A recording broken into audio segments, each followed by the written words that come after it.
afternoon, ladies and gentlemen. Welcome to another exciting Propagandacast from me, your host, Imperial Dane, Master Propaganda, Hero of Strike, Defender of the Fatherland. We're off here to a 1 vs 1 on some Moscow. Between the south, we got Angreifen fighting here for the Wehrmacht, Germany, Deutschland, the Kampfgruppe Müller. Versus in the north, we got Jove fighting here for America, freedom and democracy for the 1st Armored Division. We're looking at mobile defense, mechanized assault, and German mechanized with triple infantry versus heavy cavalry, rifle company, and armor company with double infantry and a single bazooka here for extra range for Jove. Double rifle start there versus an MD-42 grenadier start here for Angreifen. And the fatherland moving up west towards here, not going straight for the field point there. Might be intending to try and secure the centre of the map first, which again can be a bit sort of dangerous. Instead now sending the MD-42 to grab these two territories. That's, I guess, also a way of doing it. Just probably send the MD-42 with some grenadiers more towards the centre. But I guess this means the MD-42 won't have to worry about running into anything too nasty right off the bat. Moving westwards there with the Pioneers. Angreifen moving down there. We got reactions moving straight for the northern field point. Second rifle squad around there for Jove and America. Grabbing the point here. And they're all doctrinally, they're showing some options here. Certainly heavy on command tanks for Angreifen. Smoke is also an option, different versions, plus some half tracks as well. Though again, they rarely use it at the moment for Jove. I mean, there's heavy armor, there's some infantry, tank call-ins, and well, EC8 as well, if you were to go that direction. Pioneers here, standing about, grenadiers securing the central. He's attempting to sort of catch perhaps some of Jove's forces in a bad position. MD-4 just grabbing the southern field. Second grenadier squad almost down there for Angreifen. For Jove, almost got a third rifle squad ready. We have a fresh grenadier squad. So some light skirmishing here. Angreifen quickly breaking off, having taken a few shots at Jove. And forcing Jove there to be a bit more careful with his rifle. Then we got the second squad here, ready to sort of hit behind here. Maybe in conjunction with the rifle squad attack from there. He might be expecting the machine gun here, obviously. So he might be a bit more careful. Obviously, the MG-42's down here, but Jove does not know that. A few shots there. Pioneers got the victory point, and we got the second grenadier squad around to reinforce the first one in the centre of the map. MG-42 from the south. You need to be a bit careful with that. It seems like here Jove in this case is perhaps starting to get a bit anxious here with his rifleman. He's not sure where the MD-42 is, so he wants to be sure he doesn't get caught in it. But the grenadiers, in fact, could spot the rifle and then open up on the here. Rifle versus grenadiers. More grenadiers for Angreifen, not seeing another MD-42, or maybe a mortar. And there go. Rifle slightly suppressed it, but they do manage to get away before they actually get suppressed there by the MD-42. So Angreifen quickly falls back with the grenadiers. Shooting here in the centre, rifle in a good position versus the grenadiers, who need to fall back quickly. More rifle moving from there. Grierson taking the cutoff point, and the third grenadier squad there lies for Angreifen. MD-42 remains here, rifle falling out. In this case, he's no intention of actually engaging Angreifen there. And similarly here, seems to be looking more for weak spots, six spots, rather than sort of trying to force any decisive engagement versus Angreifen in the first few minutes of the game. And actually try to avoid spending manpower. He feels like he can't really afford it, or needs to. That's definitely not a bad idea either there by Jove. Certainly interesting, a bit rare to see. Grenadiers versus re-echelons, Kar-98Ks versus M1 carbines. And here Raffen seems to be shifting out to support the re-echelons, gaining a local superiority there versus the grenadiers and swiftly forcing them off the field. Back here we got a second MD-42 with the Angreifen. There's going to be 3 grenadiers, 2 MD-42s. I've probably gone for the second MD-42 before the third grenadier squad, then follow up with the third grenadiers, that way having more machine guns out the front faster, that way being able to gain a bit more of an actual advantage versus Jove's riflemen. In the south, the points being seized, MD-42 carrying here. More grenadiers moving support here. We can see here the right grenadiers in the west are taking a bit of damage there from Jove's forces. Note, by the way, he's actually gotten several grenadier kills, but Jove has yet to lose a single man.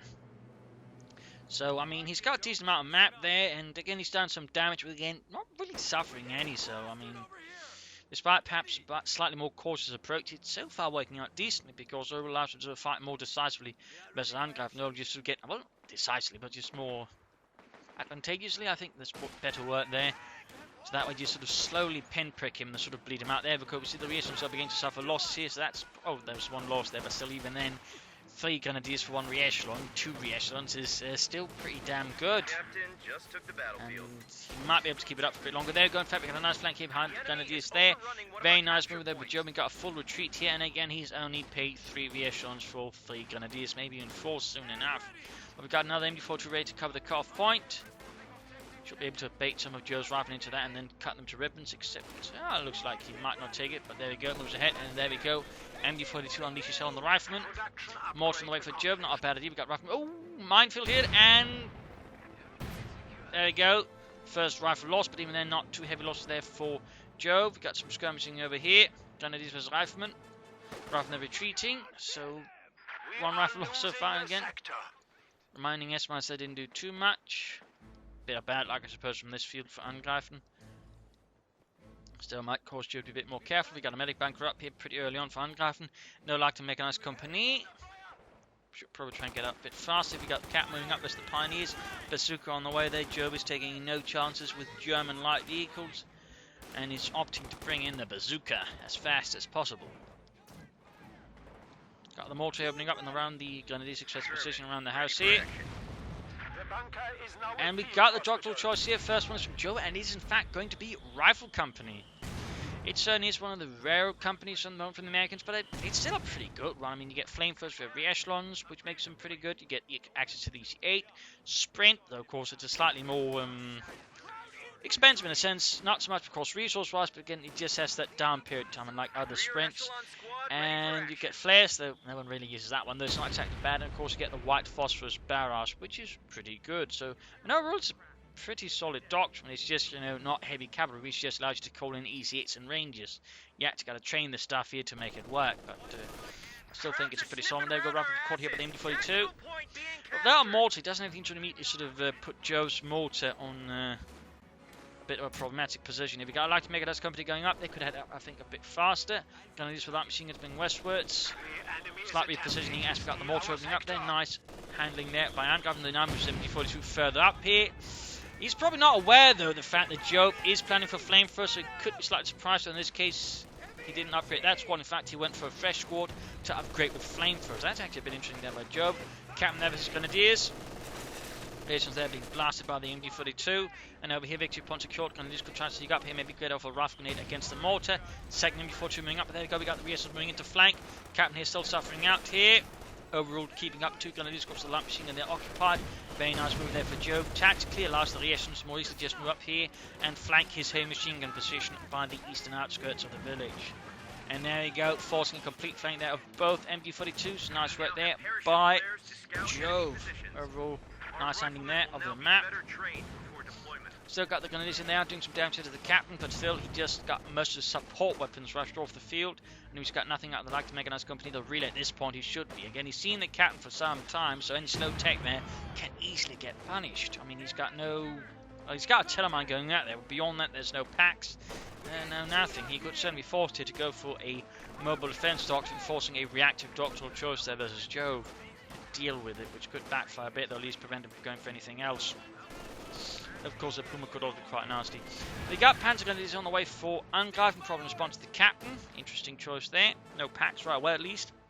But certainly in a closer map like this, the assault rifles will work out nicely. Still, otherwise, I mean, Angreifen does have most of the map here versus Jove. So it's not like, he's doing terribly, but it's something to note there how Jove is so far handling this. There you go, flamethrowers versus Pioneers. Down here, MD42 is good to go again, quickly healed up. Panzer Grenadiers setting out there with their Sturmgewehrs. And there you go, he's going with the Pack 40 at the same time, though Jove brings up the Steward. Don't think he rushed it out for the captain, though he could have done that.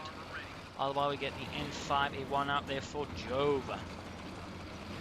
With its 37mm gun, what later be replaced with the M24 Chaffee, which was a slightly more advanced tank design in a sense, but it also had a bigger gun, 75mm, which was in fact about as effective as the Sherman's main gun. 75mm version, that is not the 76. I'm a bit surprised they didn't go for the M24 Chaffee, since, I mean, that's close a bit to the Odense, of course. It was still not even there in sort of large numbers, but, it would have been a nice one, I think. But there you go, Gunners running straight to the Steward here. Losses being inflicted quite unpleasantly, and we could see a wipe here against Angreifen.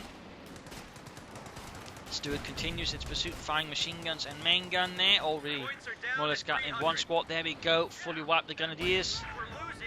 Mortar landing down here from Angreifen. MD42 remaining here. Pack 40 needs to get back on the front pretty quickly.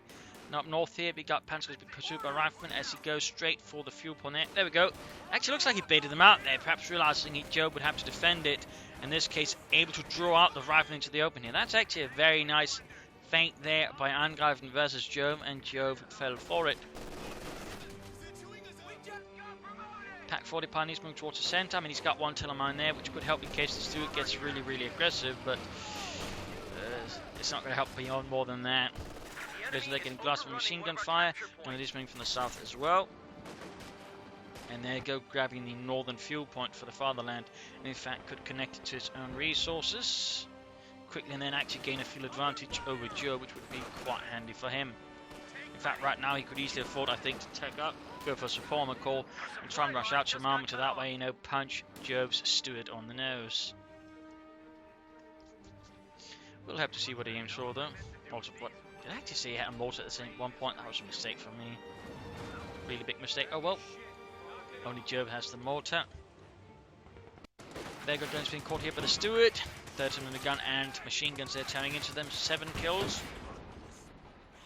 Stuart certainly having an impact, as it tends to do. Anti-tanker following up there for Jove, the M1, and there you go. Stuart arriving here, engaging the pioneers. They need to retreat. Pack 40 setting up though, but he's very likely to lose the pioneers at this rate. But there you go. Pack shoots, gets a good hit. Ah, he hit retreat. He shouldn't have hit retreat there. And the Pack 40's not close enough to support. I mean, had he said telemine tier, you know, he could have covered the retreat, but there weren't any telemines. And now he's activating the Pack 40 in the MG42 with no support. He's really trying to get that Stuart.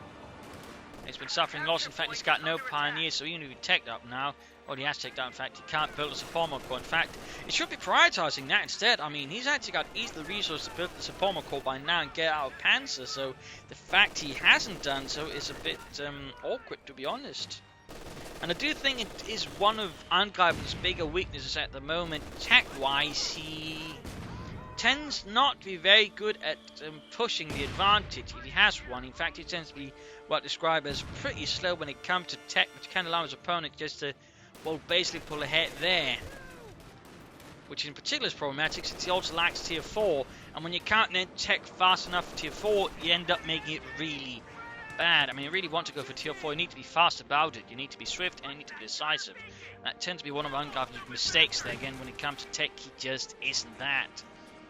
But there you go, he is building it. But again, he could have had like minutes sooner. He could have had at the 10-minute mark. And then probably a Panther 4 up by, you know, the 11-minute mark. But instead, he's going to have delayed it by several minutes, which will mean several minutes for the Stuart to do nasty things to Angreifen. Noting Joe's gone for an anti-tank gun. The harassment against Joe's fuel is going to help Angreifen a bit there, prevent him from following up on the Stuart with, say, a quick EC8. It's only going to take him time to get the resources just for the majors. I mean, really, in that regard, Angreifen does have the potential here pushing ahead with armor versus Jove. It's just, again, he's been too slow. And there you go. Pack 40 taking heavy damage from a lot of sources and gets wiped, then meaning he can't get the Stuart. That was really a risky assault that did not pay off at the same time. Finding him, he got Panzer abilities with the Panzer, cutting down on his potential anti-infantry. Again, his eagerness to get the Stuart instead of just waiting for a Panzer IV to do the trick and then leaving the Panzer gun he's more able to deal with the infantry. I think that's a bit of a tactical misdecision there by Angreifen. Stuart there quickly fixes his engine. Troops move down there to perhaps defend the Pack 40, depending if falling into Jove's hands. Who knows? CoH2 there being secured. Brighton standing about. And we got the anti-tanker moving on. Looks like he's going to just try and deny it to Angreifen there. Panzer is pushing up there. Looks like they might try and flank past the captain and hit the anti-tanker from the side. Had he moved up further, he might have actually been able to catch the Stuart, but looks like he changed his priorities from the Stuart to just protecting his own anti-tank gun and preventing it from being destroyed. Which is certainly a valuable or valid train of thought there. But now the Panzers need to retreat, they're too low on health. 44-2 there still remaining, covering the cut-off point. Got nothing further there. Again, he now needs to get a Panzer 4. And again, it feels like it's been a bit delayed more than necessary. But there you go. Even got a sprint there from Jove to just quickly push ahead there. MG42 then needs to be careful. I mean, he's within range of a mortar. Then there's a Stuart and also, of course, and there's no real safe path of retreat at the moment. So, I mean, there are a few issues there for Angreifen. I think he can bring up the Panzer IV, but which is finally on the way there. And again, Jove has yet to be able to take up.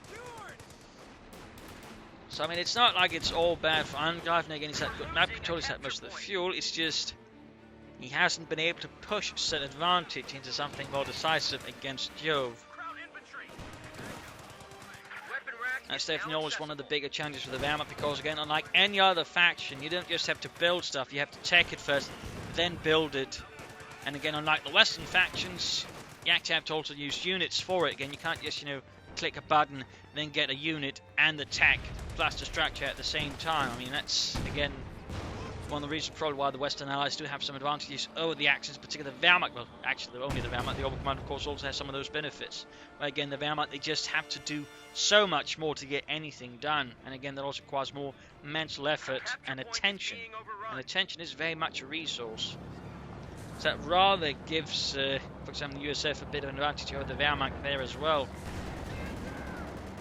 Because again, the Axis can't so easily just take up compared to the Americans. There you go, Raffen getting glass here, but then before 2 and retreat. Panther 4 they're pursuing. Back here, nothing further up.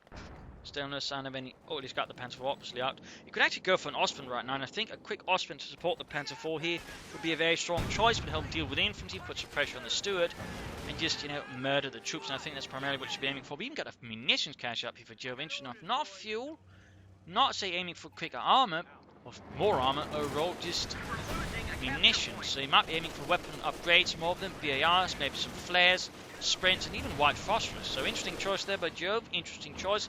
We've got the steward rushing towards the center support here by the captain, who has yet to get a second bazooka. But there you go, Pack 40 shoots, stood almost down here. Panther 4 actually pulling back here. That's a bit of a mistake. I think would have gotten it if he wanted to. So missed opportunity, I think, there versus the steward. Rather than dealing with the MD-42 here, pinning them down to the ground. Yeah, takes that. Run away. In the south, they're going to do something with the riflemen. Come on, Ludwig, bring up that light machine gun. I want to hear those Americans scream before they die properly. Then shouldn't I bring it up, because you can't hear it? Hear some over the machine gun. Shut up, Ludwig. Briefly consider something there. Now going for second pack 40 and going for mechanized. He's clearly not aiming for more army. Is he planning for tier 4 then? I mean, if he's really aiming for that, he should take up now instead of going for a pack 40. I mean, he's got Panzer Shake, he's got a pack, he's got the Panzer 4. I mean, a second pack 40 would, I think, just further delay him. He should just take up as fast as possible, maybe build a fuel cache instead, and then aim for the heavy Panzer Corps as fast as possible. And right now, it seems like he's pulling in a lot of directions all of a sudden. Up north here, Pioneers the reactions they're fighting for the fuel, though we got some more troops moving in, and there's nothing to support the Pioneers there. I mean, he could rush up the Panzer 4, but there's no immediate support there from it. Still second pack 40 mechanized up here. Howitzers, smoke bombs, mechanized going to deer groups, spotting scopes, of course, the command tank. You saw we got the spotting scopes up for the Panzer 4,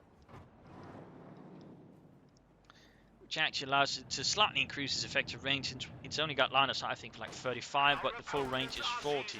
40 what? No idea, just know it's 40. It's some kind of distance there, but there's no sort of definite depiction of it. Anyway, it's kind of being pushed back here. We got Captain coming from there. Panzer 4 moving in. Shoots through the wall, the hedges there, pushing out the captain of the house. Kind of is retreating here. Pack 40 covering from the corner of the area covering the church. And second Pack 40 they're arriving. So again, he's trying to buy time, but he's not attacking. Again, that's a problem.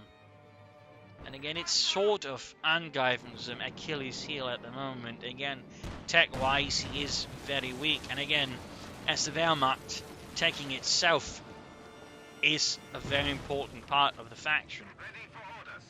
Again, for a lot of the other factions at the moment, it's not really that big of a deal. But for the Wehrmacht, again, there's just these extra steps you have to do it. The closer to the Soviets, but even they don't have to research, they just have to build.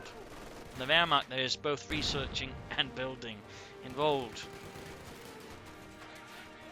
It's definitely, I think, one of those smaller details that, again, that sort of just makes the Wehrmacht a bit trickier than other factions. Plus, of course, they just have one more tier than any other faction at the moment. I know some people say, but they got 4 tiers like here, and that's not a tier, that's a building. Tiers are like stair steps.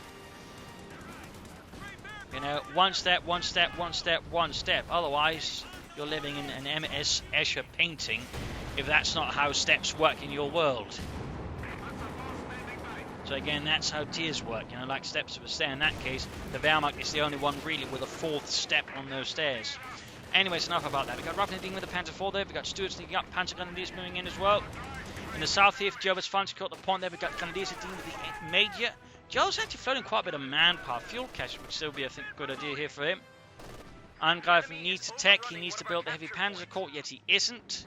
And of course, Jove needs to just say a bit more, and he can go for the Sherman EC8. Again, I mean, had he gone for fuel cache, he'd be going for it right away. Maybe it was an accident, I guess. But, yeah, he could have had that out a bit sooner as well versus Angreifen, which would have benefited him a lot. And now Angreifen is going for a howitzer. I mean, it's not like Jove has a lot of dug-in units, so I don't think it's going to be the greatest choice here. I mean, it's not a bad choice, but when he's clearly angling for tier 4, he needs to go for it, you know, Schnell on, you know, the double, yet he isn't. He's constantly taking detours right now. I mean, he could take up, he could have a heavy Panther corps, and they could, you know, shortly follow up with the Panther, yet he's, you know, very much delaying all of that. And at this point, he should be clearly aware of what Doctrines' opponent has gone for, and he's going to be facing off against a lot of EC8s. So, I mean, right now, what Angreifen is doing is strategically weak. And there you go, he's taking up now, but again, he could have taken up faster. And really, in that case, I mean, the howitzer just feels rather superfluous. But then again, he could maybe spend some of that manpower and fuel catches to further support his movement towards Panthers. But anyways, second mortar there for Jove. We got the EC8 there slowly approaching as well here for him as well in the first armoured. Panther 1 trouble. Bazookas firing. Panther 6 flying as well. M4 2 pioneers nearby. Gandhi dealing with the student in the centre. Bit of harassment in the south. Lost a machine gun team there. So I'm less sure where, but looks like it was in a building. It got eradicated in. Oh, it's up here by the northern road here, by the northern fields. Panther 4's going to need more repairs. His howitzer is not even finished. Oh dear. Not looking good there for Angreifen.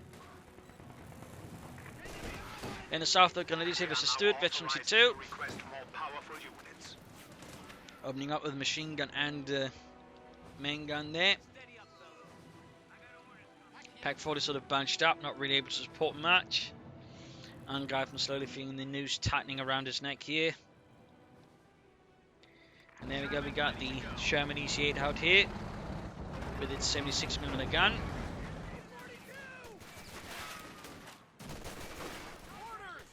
Riflemen versus Grenadiers. The Grenadiers need to fall back. We got the mortar there firing away.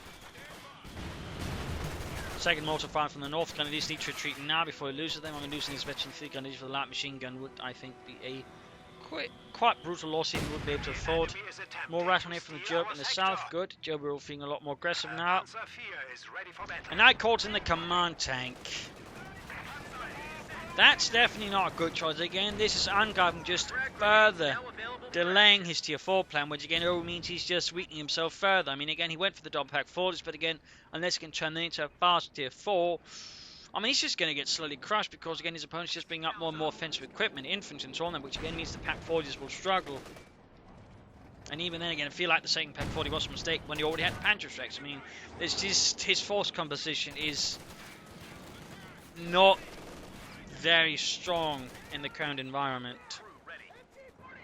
And again, the command tank just feels further out of place when, again, it's clear he wants to go for tier 4, but there's no direct effort towards, which again means he's just wasted resources, which again we're better off than, you know, just getting some regular armor from the, you know, support armor core.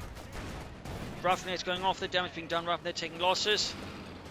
I mean, again, though, it's not like Joe's doing all perfectly. Again, he could have gone for a fuel cache there, could still go for one, he could have had more tanks out faster. I mean, at least he's, you know, being a bit more focused on it compared to Angreifen, who's only now finishing his howitzer, which again is just basically 600 manpower that has then done quite a bit there for at least, oh well, nothing at all there for several minutes. Rather than the fire from the Panther 4, there we go. Howitzer good to go for Angreifen and Fatherland.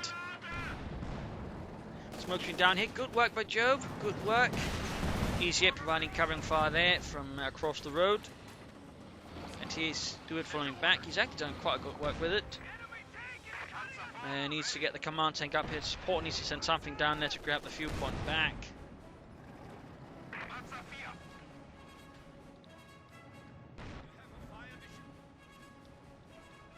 I think he's going to try and maybe get the Sherman there with a howitzer.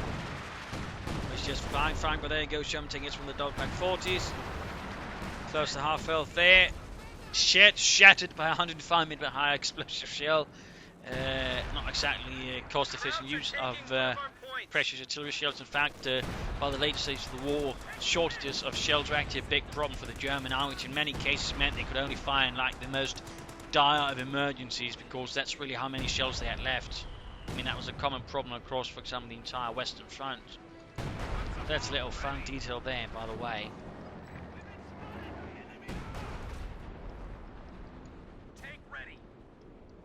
Mortar there blasting away. Fixing up the Sherman. Going back to the southern fuel point. I mean, Joe, I think, could also stand to be a bit more aggressive, of course, on a map like Smorsky. I mean, this part's sort of a bit harder to be aggressive around, but still there's options like, you know, moving up through here and then sort of trying to flank behind Angreifen. I mean, that could be an option with another EC8. But he needs to build the support McCoy or heavy panzer corps as soon as possible. He needs to go for something with heavy or support McCoy. Otherwise, I mean, he's just leaving himself in a position where he can't really do that much. Pioneers being up trying to mine the bridge there. Command tank struggling with the captain and all of the bazookas there his men are wielding. Stood flanking, doing some damage there to the Befehlspanzerwagen. Panzerholding with troops there blasting away, but it's close to being knocked out as well. Grenades going off here from Joe. Panzerguns going in there trying to get that Stuart, knock it out for once. But they're exposed out in the open. They're easy targeting with the command tank, which is making it a bit harder to kill. It's still going to be struggling. There you go. Command tank went down. Smoke bombs called in. Howitzer not firing. Desperate attempt here by Angreifen to save it, but it's already too late. And again, the heavy panzer corps isn't up to provide something to replace it. So really, that command tank ended up just being a huge waste of resources here for Angreifen.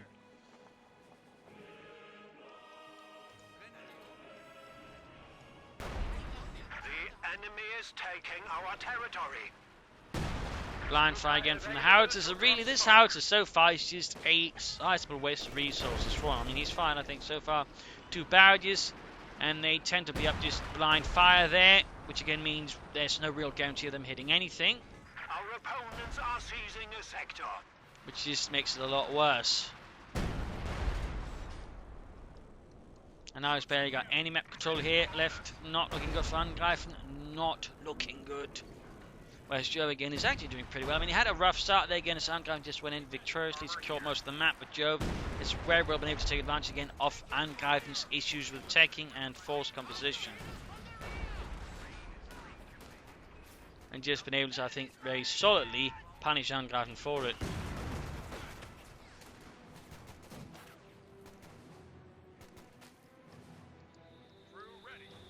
Exactly, got his mortar close enough to actually begin shooting as his opponent's howitzer.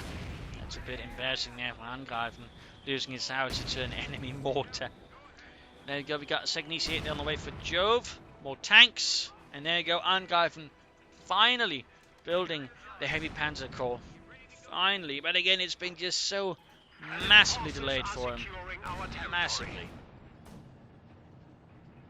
Because first he wanted to do one thing, then he wanted to do the other. He didn't probably support it with fuel caches, for example, either. I mean, he really just placed himself in the most awkward of positions overall.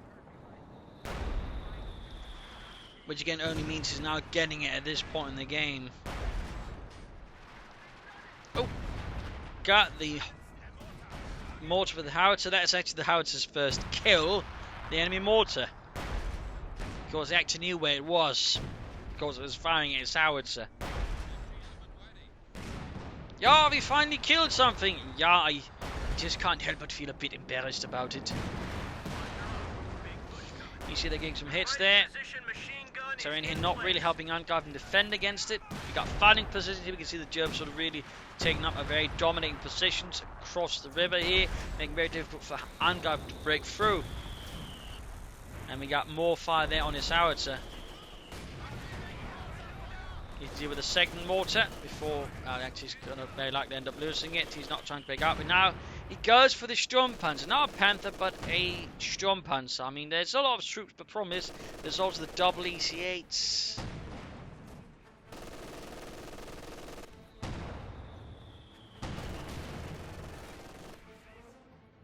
MT42, they're getting mortared. The He's trying to clear out this as Jove can't see connect his support properly with his Pack 40s. Smoke screen down in front here, across the water. That's a first. There's someone actually use smoke on the water. Oh, ho, ho.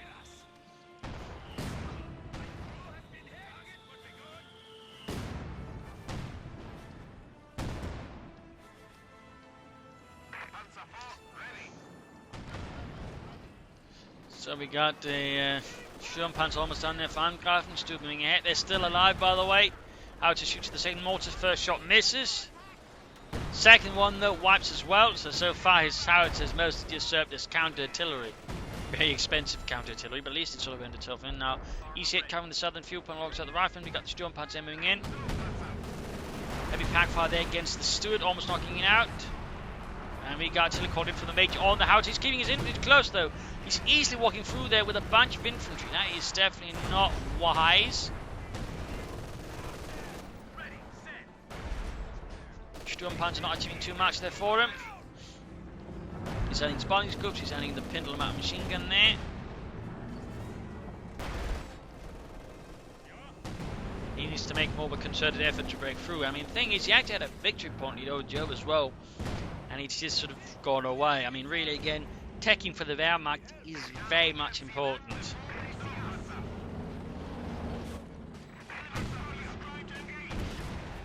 Major there being spotted by the Sturmpanzer. There go taking losses from the 150mm gun.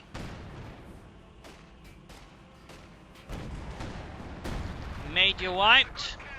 A minor victory for Angreifen, because he's still not getting any map control.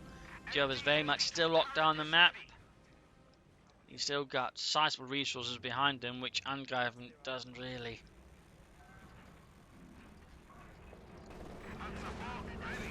Assault here with no real support here. Again, the howitzer not firing. He's pulling down a smoke screen. Not bad, but it would have been great. You know, they actually had some armed support. The riflemen, grenadiers.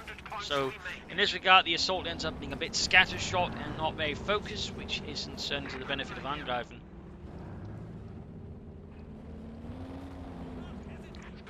So now we got a single Panzer going to do this squad, which is quickly getting suppressed. We got the Sturmpanzer moving ahead. We got anti-tank guns, EC8s, and other things waiting for it. We got the house there, flank supporting tranquilly with the fighting position up north.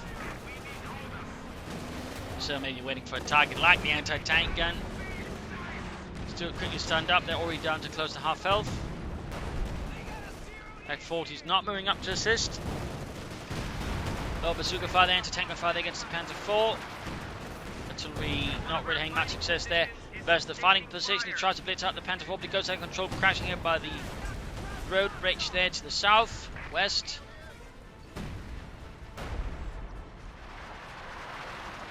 Overall looking pretty bad here for Angreifen.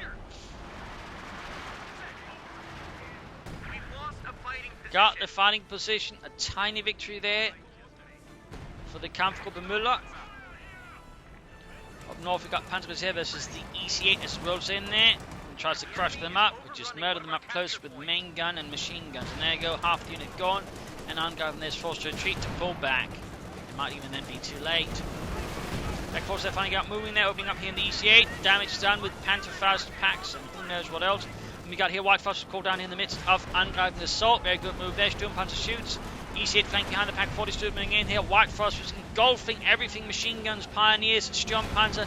Going to continue ahead there. Pack 40 about to get wiped out. Got one of the EC8s though. Anti-tank and blasting away there. Eventually two Sturmpanzer from set, but it's all taking heavy damage. Pack 40 they're getting knocked out. Stewart gaining veterancy 3. Lost both Pack 40s here. Almost got the captain here with the Sturmpanzer. 6 kills. He's going to lose so much more health.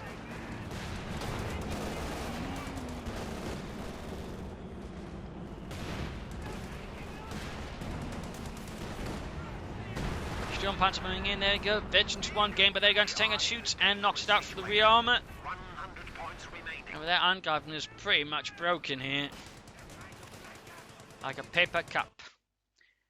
And thusly, Joe wins here again. Angreifen started out well, but as you can see again, there's an issue with him for tech. Again, it was very unfocused all of a sudden again.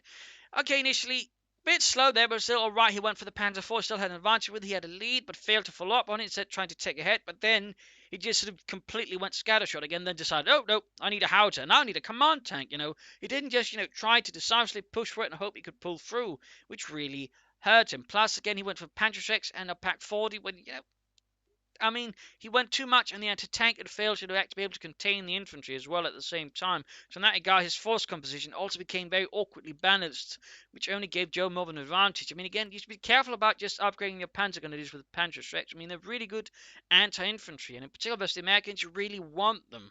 So in that regard, that was also, I think, a bit of a mistake there from Angreifen. But really, it's just an issue of teching and force composition here that from Angreifen rather led to defeat. Again, his strategy overall became very muddled, very unclear, whereas again for Joe, there's a very clear one, build ahead, get some light armor up first, and then build towards the EC8s, and then hit your opponent really, really hard over the head with them. And he succeeded in it, compared to Angreifen again, who lost.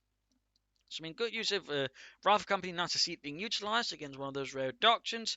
Overall, nicely played there by Joe. And again, for Angreifen, initially well played, but again, he just sort of lost it around the mid-game. So again, that's really something I think he needs to work on, in particular in the tech element and just having a clearer force composition in mind. So there you go. Hope you enjoyed this match. Hope you learned something from it. If you did, one, subscribe to the friends, share it with everyone. If not, send in a replay of your own or provide some feedback in the comment section. This is Imperial Dancing. Cheers. Thank you all for watching. Hope to see you all tomorrow for another exciting episode. Bye.